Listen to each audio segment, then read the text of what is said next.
Imagine you are about to buy a new home.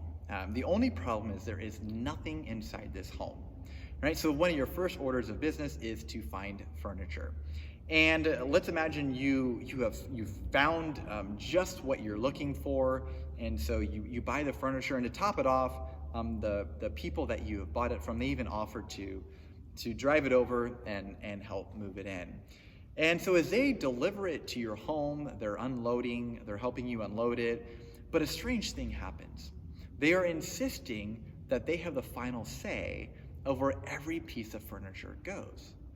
Now, in your mind, this is strange because, you've bought the furniture and you can do with it as you want. Now, as strange as this sounds, this is actually a very close parallel in the way that we live out our faith. The heart of the gospel is this, that we have been bought by God through the price of Christ's death, and therefore we no longer belong to ourselves. And how easy it is to go throughout life still insisting that we have the final say of where the furniture goes. That's what Paul's talking about today. So we're going to dive into the last verse of chapter 6, verse 20. You are not your own. You were bought at a price. Therefore, honor God with your bodies. Now, the heart of the matter is this. The Corinthians are saying we have a right to do what we want with our bodies. But Paul concludes this section by saying, well, actually, you were bought at a price, and therefore you don't belong to yourselves anymore. Now, I suppose this could either be good news or very bad news, depending upon the character of the one that we belong to. So let's talk about this point. We belong to the Lord. And so it's important that we never divorce any topic, including sex, which is a lot of the context of this chapter, from the gospel. And so let's now contrast Christ's love with human love to really evaluate, is it safe and is it going to be prosperous for us to live our lives in light of being bought at this price?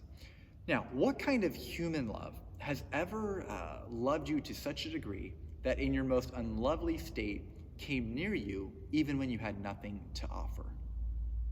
What human love has seen you at your absolute worst and still found you attractive?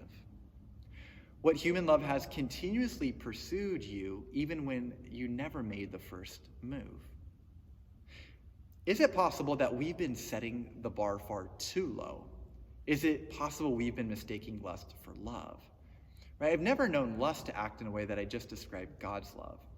So is it possible then that something we've previously seen as a restriction is actually an intentional act of love meant to drive us to find what we're actually looking for in the only place that we can find it? Right? The love that I just described above is a love that we can trust. This is a type of love that it is safe to belong to. It is safe to be bought by. We can joyfully surrender our need to call the shots on our lives to the one who has bought us at the price of his life. Truly, this is the greatest love story ever. And so let me leave you with this question. Which aspect of your life do you need to surrender in light of being bought at a price?